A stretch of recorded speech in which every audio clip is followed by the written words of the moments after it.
हाँ जी दोस्तों, कैसे हो आप लोग? मेरी 13 डेज़ की स्ट्रैटेजी वाली यूनिट वाइज़ स्ट्रैटेजी वाली वीडियो को फ़ॉलो कर रहे हो? और जितना भी कंटेंट मैं डाल रहा हूँ अब करंटली, उसको फ़ॉलो कर रहे हो या नहीं कर रहे हो? क्योंकि बहुत इम्पोर्टेंट टॉपिक्स और बहुत इम्पोर्टेंट क्वेश्चन्स ही करवा रहा हूँ मैं अपनी इस वीडियोज़ में। ये 13 डेज़ आपने जो सोचा है, हमने आपसे ज़्यादा सोच रखा है आप लोगों के लिए, है ना? तो हम भी प्लानिंग कर रहे हैं कि और क्या बेटर पढ़ा सकते हैं और क्या बेटर पढ़ा सकते हैं, ठीक है ना? तो वही आपके पास लेके आ रहे हैं टॉपिक्स, जो अच्छे-अच्छे टॉपिक्स हैं और जो अच्छे-अच्छे क्वेश्चंस बन सकते हैं, वही हम लेके आ रहे हैं अपनी तरफ से और आपको बेटर कंटेंट देने की कोशिश कर रहे हैं। इन्फेरेंशियल स्टैटिस्टिक्स हमेशा बच्चों को प्रॉब्लम आती है इसमें, तो इसका भी मैंने सॉल्यूशन निकाल दिया। अभी करंटली मैंने वीडियोस डाली हैं इसकी, पार्ट 1 और पार्ट 2 करके 2 वीडियोस डाली हैं। फिर उस वीडियोस पे कुछ कमेंट्स आए, बच्चों को फिर कन्फ्यूजन हो रही थी फॉर्मूले को लेके, तो मैंने फिर उस फॉर्मूले वाले कन्फ्यूजन को भी क्लियर कर दिया, एक वीडियो डाल दी है उस पर भी, ठीक है ना? 5 नंबर का टॉपिक है, थ्योरी के एमसीक्यूज बन जाते हैं 2 नंबर के। 1 सैंपल टी टेस्ट और 2 सैंपल टी टेस्ट में से एक क्वेश्चन आएगा 3 नंबर का। हो सकता है चॉइस मिल जाए, चॉइस नहीं मिली तो एक क्वेश्चन आएगा 1 सैंपल टी टेस्ट पर और 2 सैंपल टी टेस्ट पर। कैसे तैयारी करनी है इसकी? 2 वीडियोस करवाई हैं, एक पीवाईक्यू की वीडियो डली हुई है, ठीक है ना? अब देखो ये आपने देख ली होगी मेरे चैनल पर। ये पार्ट 1 में फॉर्मूलाज समझाए हैं और थ्योरी वाले एमसीक्यूज करवाए हैं। इसमें मैंने सारे न्यूमेरिकल प्रॉब्लम्स करवाए हैं। ये वीडियो मुझे बनानी नहीं थी, बट ये बच्चों के कमेंट्स पढ़ के मेरे को बनाने की जरूरत पड़ी ये वीडियो। तो ये वाली वीडियो में जो कंफ्यूजन है फॉर्मूलेस को लेके, वो क्लियर कर दिया मैंने। इसमें कुछ पढ़ना नहीं है, इसमें जो सिर्फ जो फॉर्मूलेस हैं उसको कंफ्यूज करने, मतलब उसको जो कंफ्यूजन हो रही थी उसमें, वो समझाए हैं। मेन चैप्टर इसमें और इसमें खत्म है।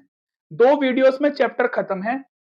उसके बाद पीवाईक्यूज रिवाइज कर लेना, इसकी वीडियो आपको मिल जाएगी। प्लेलिस्ट पे जाओगे, ऊपर ही आपको मिल जाएगा, पीवाईक्यूज की प्लेलिस्ट पूरी मिल जाएगी वहां पर। हर यूनिट की, हर चैप्टर की पीवाईक्यूज वहां पे डले हुए हैं, ठीक है ना? कैसे आते हैं?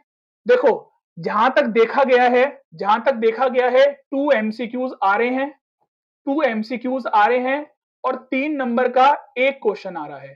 3 मार्क्स का एक क्वेश्चन आ रहा है, ठीक है ना? एक क्वेश्चन आ रहा है। तो ऐसे 5 नंबर ये डिवाइड होते हैं, ये आपको पढ़ने हैं।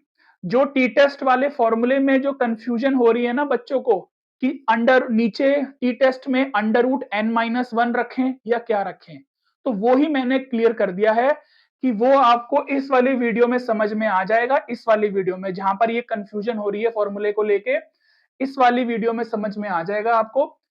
आप under root N minus one का झंझट छोड़ दो, टी टेस्ट वाले फॉर्मूले में सिंपल एक स्टैंडर्ड फॉर्म जो है ना टी टेस्ट की, वो लगा दो बस, ठीक है? और अच्छे से आपको यहां समझ में आ जाएगा। तो देखो, इस वाले क्वेश्चन में जिसमें मैंने ये न्यूमेरिकल क्वेश्चंस करवाए हैं, इस वाले में मैंने कई क्वेश्चन में नीचे under root N minus one लगाया है। क्यों? क्योंकि वो उसका भी लॉजिक मैंने आपको समझा दिया इस वाली वीडियो में, ठीक है? तो अब आपने क्या करना है, आपने अब ये जो क्वेश्चंस आप देख रहे हो प्रैक्टिस करोगे, बस आपने करना कुछ नहीं है, क्वेश्चन पूरा सेम है, आंसर भी उसका सेम आएगा, जो रिजल्ट निकलेगा, जो कंक्लूजन होगा वो भी सेम आएगा। बस आप फॉर्मूले में under root N minus one मत लगाना, अंडर रूट एन लगाओ बस। टी टेस्ट वाले फॉर्मूले की बात कर रहा हूं, टी टेस्ट वाले फॉर्मूले में जो एस निकालने वाला फॉर्मूला होता है ना वन सैंपल टी टेस्ट में, जिसमें हमें वन सैंपल टी टेस्ट के लिए डाटा दिया होता है, सैंपल डाटा दिया होता है, उसमें तो हमें फिर मीन भी निकालना होता है और वेरिएंस भी निकालना होता है, मतलब स्टैंडर्ड डेविएशन भी निकालना होता है। तो उसके वाले फॉर्मूले में तो under root N minus one आता है, ये है उसका फॉर्मूला, ये लिख रहा है, आपको दिख रहा है ना ये। और टी टेस्ट का फॉर्मूला यही वाला लगाओ, अब हर जगह यही लगाओ।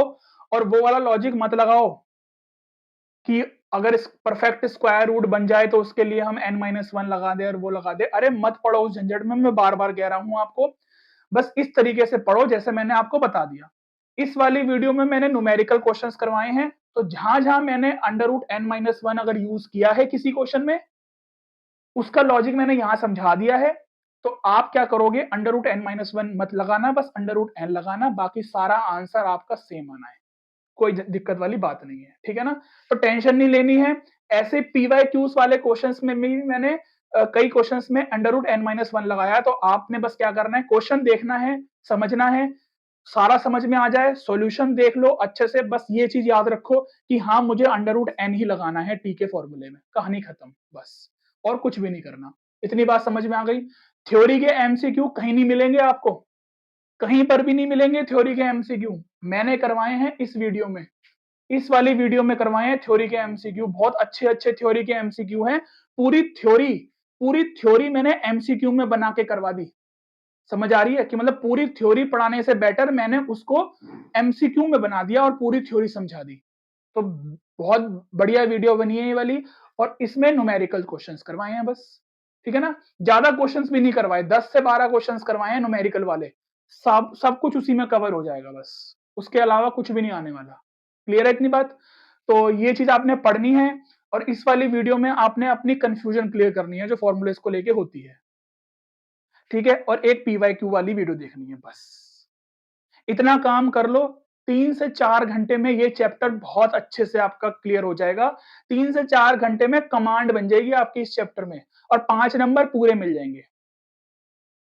क्योंकि बहुत बच्चों को इस चैप्टर में ना बहुत दिक्कत आती है, बहुत कंफ्यूजन होती है, पता नहीं क्यों होती है, बट ठीक है, आपकी भी गलती नहीं है, मैं मानता हूं, क्योंकि कंटेंट वाकई सही से इसका नहीं दिया हुआ था, ठीक है ना, सब बुक्स में अलग अलग करके लिखा हुआ है, सिंबल्स कहीं अलग यूज किए गए हैं, कहीं अलग यूज हुए हैं, ठीक है ना, सबके लिए ये चैप्टर बिल्कुल नया था। तो कोई बात नहीं, अब धीरे धीरे इसकी कंफ्यूजन सारी क्लियर हो चुकी है, कोई टेंशन नहीं लेनी, क्योंकि सीबीएसई ने भी कई बार ऐसा यूज किया है कि अपने क्वेश्चंस में n-1 का यूज किया है फॉर्मूले में, ठीक है ना, तो इस वजह से कंफ्यूजन थी, बट कोई बात नहीं, आप सिंपल टी वाला फॉर्मूला यूज करो, n-1 वाले की झंझट छोड़ दो। इस वजह से मैं कह रहा हूं, क्योंकि स्टैंडर्ड फॉर्मूला वही है, √n वाला नीचे जो आता है ना, s/√n वही है, तो वो कभी गलत कर नहीं सकता सीबीएसई, नंबर पूरे देगा आपको, ठीक है। चलो, बस ऐसे ही यूनिट वाइज हमारी वीडियोस आती रहेंगी, आप फॉलो करते रहो, और जहां प्रॉब्लम आती है कमेंट सेक्शन में बताओ, मैं सारे कमेंट्स रीड कर रहा हूं आपके, सब मुझे सब पता चल रहा है कि बच्चों को क्या प्रॉब्लम आ रही है, ठीक है ना। तो देखो, जैसे अब बहुत सारे बच्चों का कमेंट आया, तो मैंने ये वाली वीडियो बना दी।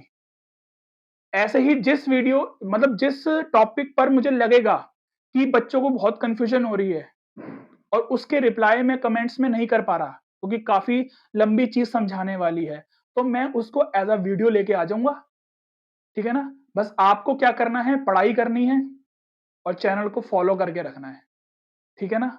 हम भी मेहनत कर रहे हैं, आप भी मेहनत करो, मिलेंगे आपसे नेक्स्ट वीडियो में, बाय बाय।